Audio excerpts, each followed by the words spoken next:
नमस्कार, स्वागत है आपका बिहार समाचार में। इस वीडियो में हम बात करेंगे बिहार की अब तक की सभी बड़ी खबरों के बारे में। सभी खबरें आपके काम की और सेलेक्टेड हैं। तो आज की बड़ी खबरों पर बात करने से पहले आपसे एक छोटी सी अनुरोध है कि इस वीडियो को एक प्यारा सा लाइक अवश्य कर दीजिएगा।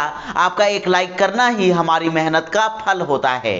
तो चलिए शुरुआत करते हैं आज की पहली बड़ी खबर से।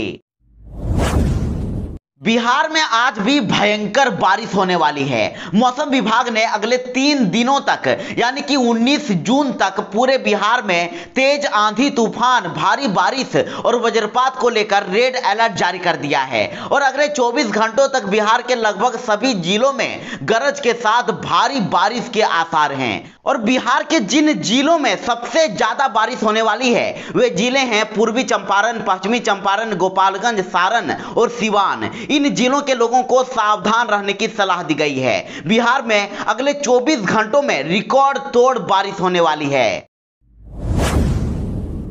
तेजस्वी यादव ने पूरे बिहार में प्रदर्शन का कर दिया ऐलान। बढ़ती महंगाई के विरोध में सड़क पर उतरेगी राजद। जी हां, देश में तेजी से बढ़ती महंगाई को लेकर अब राजद ने सड़क पर उतरकर प्रदर्शन करने का ऐलान किया है। तेजस्वी यादव ने पूरे बिहार में महंगाई और भ्रष्टाचार के खिलाफ प्रदर्शन करने का ऐलान किया है। तेजस्वी यादव ने कहा है कि केंद्र और राज्य सरकारें मिलकर गरीबों का खून चूसने का काम कर रही है और लगातार पेट्रोल, डीजल, एलपीजी की कीमतें आसमान छूती जा रही है। तो अब इसको लेकर 18 जुलाई को बिहार के सभी प्रखंडों में हम विरोध प्रदर्शन करेंगे और अगले दिन 19 तारीख को सभी जिला मुख्यालयों पर विरोध प्रदर्शन होगा। तेजस्वी यादव ने आरोप लगाया कि जनसंख्या नियंत्रण से भी ज्यादा बड़ा मुद्दा महंगाई और भ्रष्टाचार है, लेकिन इस पर कहीं कोई चर्चा नहीं है। लेकिन अब 18 और 19 जुलाई को राजद विरोध प्रदर्शन करेगा और गैस सिलेंडर, साइकिल और बैलगाड़ी के साथ प्रदर्शन होगा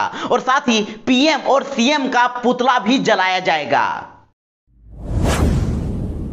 तेजस्वी ने उठाया नीट एग्जाम में ओबीसी के लिए आरक्षण का मुद्दा और कहा कि मोदी सरकार ने ओबीसी कैंडिडेट की पीठ में घोंपा खंजर। जी हां, बिहार के नेता प्रतिपक्ष तेजस्वी यादव ने नीट एग्जाम में पिछड़ा और अति पिछड़ा कैंडिडेट के लिए आरक्षण का मुद्दा उठाया है और नीट एग्जाम के जरिए मेडिकल संस्थानों में होने वाले एडमिशन में ओबीसी छात्रों को आरक्षण की सुविधा नहीं मिल पा रही है और जिसे लेकर तेजस्वी ने मोदी सरकार पर बड़ा हमला बोल दिया है। और तेजस्वी ने बुधवार को ट्वीट करके देश के प्रधानमंत्री नरेंद्र मोदी से पूछा है कि मोदी जी, ओबीसी से घृणा क्यों है। तेजस्वी ने ट्वीट करके लिखा कि मोदी सरकार ने मेडिकल एंट्रेंस नीट के अखिल भारतीय कोटा में पिछड़ों का आरक्षण लागू किए बिना ही प्रवेश परीक्षा की घोषणा करके हजारों पिछड़े और अति पिछड़े वर्गों की पीठ में खंजर घोंपने का काम किया है और कहा कि बीजेपी, आरएसएस और केंद्र सरकार पिछड़े वर्गों के सभी हकों को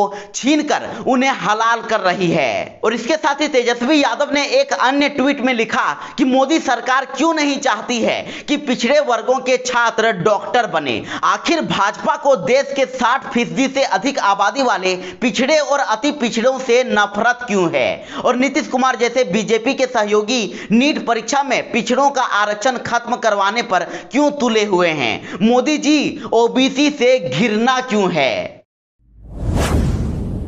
तो अब बिहार के 75,000 से अधिक इंटर पास विद्यार्थियों को दिया जाएगा लोन और इन जिलों के लोगों को होगा फायदा। जी हां, बड़ी खबर है कि वित्तीय वर्ष 2021-22 में स्टूडेंट क्रेडिट कार्ड स्कीम के तहत राज्य में कुल इंटर पास बच्चों के अनुपात में प्रत्येक जिले में लोन देने का लक्ष्य निर्धारित किया गया है। और यह सब पहली दफा हुआ है कि प्रत्येक जिले में कुल का जितने प्रतिशत बच्चे इंटर पास हुए हैं उतने ही प्रतिशत बच्चों को स्टूडेंट क्रेडिट कार्ड स्कीम के तहत लोन दिया जाएगा। और लोन की संख्या तय करने के लिए निर्धारित सिद्धांत के आधार पर पूरे प्रदेश में 75,000 इंटर पास विद्यार्थियों को लोन देने का लक्ष्य निर्धारित किया गया है। और अगर लोन लेने के लिए इससे भी अधिक विद्यार्थी सामने आते हैं तो उन्हें भी इस योजना के तहत लोन दिलाने के प्रति संकल्प विभाग ने किया है, उन्हें भी लोन दिया जाएगा। तो वहीं आधिकारिक सूत्रों के मुताबिक पटना, सारण, गया, समस्तीपुर, मुजफ्फरपुर, मधुबनी, शिवहर, शेखपुरा और किशनगंज के विद्यार्थियों को इस साल स्टूडेंट क्रेडिट कार्ड के स्कीम के तहत लोन दिया जाएगा। अब बाढ़ प्रभावित इलाकों में चलेगी लालू की नाव। आरजेडी नेताओं ने की 14 नाव की व्यवस्था। जी हां, बाढ़ प्रभावित क्षेत्रों के लोगों को आवागमन में कोई दिक्कत ना हो, इसको लेकर अब आरजेडी सुप्रीमो लालू प्रसाद यादव के निर्देश पर मोतिहारी में लालू की नाव चलाई जाएगी और आरजेडी नेताओं ने अपने खर्च पर इस नाव की व्यवस्था की है। पूरे नाव को हरे रंग से रंगा गया है और उस पर लालटेन छाप और लालू तेजस्वी जिंदाबाद लिखा हुआ है। आपको बता दें कि नाव की कमी के कारण लोगों को भारी परेशानियों का सामना करना पड़ रहा है और इस समस्या को देखते हुए आरजेडी सुप्रीमो लालू प्रसाद यादव के निर्देश पर राजद नेताओं ने अपने खर्च पर 14 नाव की व्यवस्था की है और जिसे अब बाढ़ प्रभावित क्षेत्रों में चलाया जाएगा और लालू की नाव को मोतिहारी के विभिन्न बाढ़ प्रभावित क्षेत्रों में भेजा जाएगा, जो लोगों को एक से दूसरे स्थान तक पहुंचाने का काम करेगा और इससे बाढ़ प्रभावित लोगों को काफी मदद मिलेगी। तेजस्वी यादव ने कहा कि अगर नीतीश कुमार से सरकार नहीं संभल रही है तो सीधा सीधी क्यों नहीं कह देते हैं कि हमसे सरकार नहीं संभल रही है और तेजस्वी यादव को मुख्यमंत्री बना दिया जाए। देखिए, दैनिक भास्कर की खबर में कहा जा रहा है कि तेजस्वी यादव ने कहा है कि मुख्यमंत्री को सिर्फ अपनी कुर्सी की चिंता है और नीतीश कुमार भ्रष्टाचार के भीष्म पितामह हैं और इनकी सरकार में 60 से 70 घोटाले हो चुके हैं पर किसी की भी जांच नहीं कराई गई है। सिर्फ छोटी मछलियों को ही पकड़ा जाता है और बड़े अफसरों पर कोई कार्रवाई नहीं की जाती है। नीतीश कुमार के मंत्री ही सवाल उठा रहे हैं और नीतीश कुमार मौनी बाबा बने हुए हैं। तेजस्वी यादव ने कहा कि लोग डरे हुए हैं और जनता का सवाल उठाने पर विधायकों को लाठी डंडे पड़ते हैं। जनता का सवाल उठाने पर विधायकों को भी पीटा गया। नौकरी के सवाल पर, बेरोजगारी के सवाल पर युवाओं को डंडे पड़ते हैं। कहा कि यह सरकार फेल हो चुकी है और नीतीश कुमार से अगर सरकार नहीं संभल रही है तो सीधा सीधी क्यों नहीं बोल देते हैं कि हमसे सरकार नहीं संभल रही है और तेजस्वी यादव को मुख्यमंत्री बना दिया जाए। बिहार पंचायत चुनाव में इस बार नहीं हो सकेगी फर्जी वोटिंग। वोटर्स की हाजिरी के लिए लगेगी बायोमेट्रिक मशीन। जी हां, बिहार में पंचायत और ग्राम कचहरियों के लिए लगभग 2.5 लाख पदों पर चुनाव कराने के लिए राज्य निर्वाचन आयोग पूरी तैयारी कर रहा है और इस बार बोगस यानी कि फर्जी वोटिंग करने वालों की खैर नहीं होगी, क्योंकि पहली बार पंचायत चुनाव के दौरान मतदान केंद्रों पर वोटरों की हाजिरी के लिए बायोमेट्रिक मशीन का प्रयोग होने जा रहा है और मतदान के दौरान वोटरों की उंगलियों पर अमिट स्याही का इस्तेमाल किया जाएगा और साथ ही हाजिरी लगाने के लिए बायोमेट्रिक का प्रबंध किया जाएगा और साथ ही बायोमेट्रिक मशीन के अलावा 5 तरीके से वोटर्स की पहचान की जाएगी और इसके तहत वोट डालने के लिए आने वाले वोटर का फिंगरप्रिंट लिया जाएगा। फेस रीडिंग की भी योजना है और मतदान केंद्रों पर ईपिक से मिलान भी किया जाएगा। तो सुरक्षा की इस चाक चौबंद व्यवस्था के जरिए बोगस वोटरों की आसानी से पहचान की जाएगी। अगली बड़ी खबर है कि 400 नियोजन इकाइयों में शिक्षक नियुक्ति प्रक्रिया हुई रद्द। शिक्षा मंत्री ने दिया जांच का आदेश। जी हां, बिहार में शिक्षक नियोजन प्रक्रिया से जुड़ी इस वक्त की सबसे बड़ी खबर सामने आ रही है। राज्य में शिक्षक नियोजन की प्रक्रिया चल रही है, लेकिन इसमें बड़े पैमाने पर गड़बड़ी सामने आने के बाद शिक्षा विभाग ने बड़ा फैसला किया है और शिक्षा विभाग ने राज्य के अलग अलग जिलों की 400 नियोजन इकाइयों में शिक्षक की नियुक्ति प्रक्रिया रद्द कर दी है और साथ ही शिक्षा मंत्री विजय कुमार चौधरी ने पूरे मामले की जांच और दोषियों पर प्राथमिकी दर्ज करने का भी निर्देश दिया है। उन्होंने कहा है कि गड़बड़ी करने वाली पंचायत की प्रतिनिधि हो, पदाधिकारी हो या फिर खुद अभ्यर्थी, किसी को भी नहीं छोड़ा जाएगा और सभी के खिलाफ कानूनी कार्रवाई की जाएगी। आपको बता दें कि सबसे अधिक ग्राम पंचायत की नियोजन इकाइयों में गड़बड़ी मिली है और इनमें मुजफ्फरपुर और शिवहर समेत कई जिले की नियोजन इकाइयां भी शामिल है।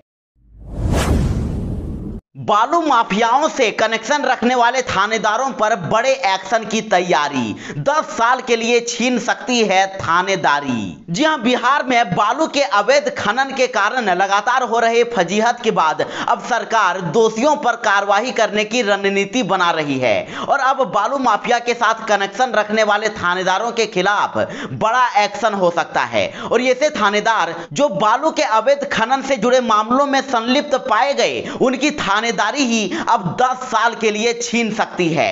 आपको बता दें कि बिहार सरकार ने ऐसा ही फैसला शराबबंदी कानून लागू होने के बाद शराब माफिया के साथ संबंध रखने वाले थानेदारों को लेकर किया था और अब इसी तर्ज पर बालू माफिया से कनेक्शन रखने वाले थानेदारों पर एक्शन की तैयारी हो रही है।